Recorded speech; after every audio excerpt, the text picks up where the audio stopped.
Good Erev Shabbos. Mishnah Yomi is continuing in the 9th parak of Terumot at the Mishnah Daled. Gidule Truma. What grows from Truma is treated as Truma. We've seen the first three Mishnahot of this parak. It's treated as rabbinical Truma, so it's still chayav in the matanot, the gifts that the Bible requires, because biblically it's chulin, rabbinically it's Truma, as we've explained. The exception that proves the rule here are things like onions and bulbs, where the seed, it's not zorokola, as we saw. It's not that you plant the seed in the ground and the seed is gone and a new plant comes. It's the same plant. It's merely getting bigger in the ground. So by things like the things that are bulbs in the ground, those are always truma. And the Mishnah continues, Gedulin chulin. But if you replanted the second generation seeds, you replanted this rabbinical truma from wheat and barley, etc., things that are actually seed-like, not bulb-like, chulin. That is chulin, no stringencies there. Aval, but the Mishnah says that tevel is untithed produce, a Meiser Rishon, the first tithe for Leviim, Sviche Shvi, it's aftergrowths from the sabbatical year, Trumat Chutzla Aretz, Truma from outside Eretz Yisrael. Now, is there such a thing? Yes, rabbinically in Syria, bordering Eretz Yisrael, there is rabbinical Truma. A Meduma, and Meduma we're familiar with now from our study of Terumot. It's a mixture of Truma and Chulin. But Bikurim, and Bikurim are the first fruits, the first growing item from the Shivas Haminim, from the 7 species Eretz Yisrael is praised with. Gidulei hen Chulin. What grows from them is treated as chulin. The Bartner says these are not mitzuyin, they're not very common, so there's less reason for the rabbis to make a gezerah and make a decree to protect people from consuming truma wrongly. So these things, if they are planted, they shouldn't be planted. They should be eaten in kedusha or treated properly. But if they were planted in the ground, there was no gezerah to make them rabbinically follow in the footsteps of their father seed. Gidule hekdesh. Now, what if somebody planted seeds or grains that belonged to hekdesh, the base of mikdash, or meiser sheni, or ones that are supposed to be taken to Yerushalayim, chulin, that is chulin, upudeyatam bizmon zaram, but you have to redeem them, you have to buy them back. But you could buy them back at the value of when they are planted. So, for instance, if somebody planted wheat seeds that were worth $10, and now he has and they were hekdesh, or they were meiser sheni, l'maisa, and now what he has in his field are wheat plants worth $200.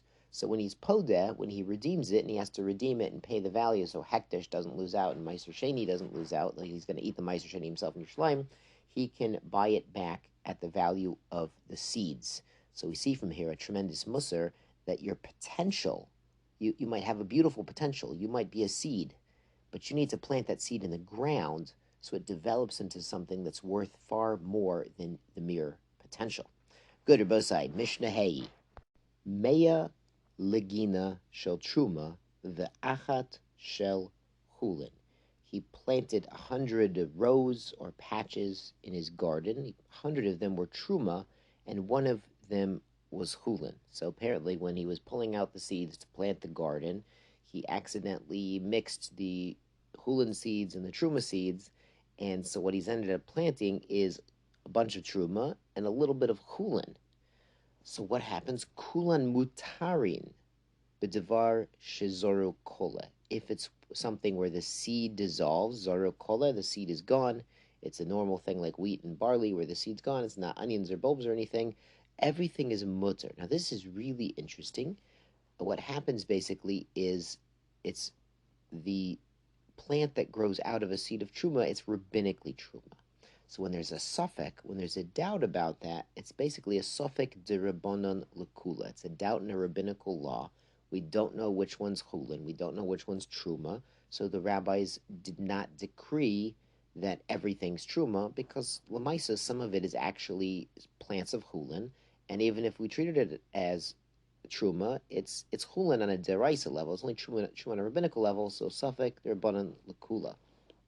Aval b'davar she'ein zoro kole. But if it's something like our onions, our bulbs in the ground, where the original truma is still present, it's still there, it's merely adding on. Afilu meya shel chulin. Even if you had 100 chulin, v'achad shel truma, and one truma, kulan asurin. Everything is asur. Now you're going to say, whoa, if you have 100 chulin and one truma, it should be bittul. You're right. That's true, but that's only when it's detached from the ground and physically mixed up. In those cases where, one say of truma fell into 100 say of chulin, it's true. It's bittul. It's bittul in 101, we call it. In this case, it's not the same. Bartner says, "Lefisha eina karka ole be'achad v'mea." The land can't be bittul in 101. So a way to understand this is perhaps each plant or each row of plants is firmly attached to the ground. It's in its own specific place, as we mentioned in the Daf Yomi. Kol kavua kamechsa mechsa dama. If something is fixed in place, it has more chashivas and is not bittul.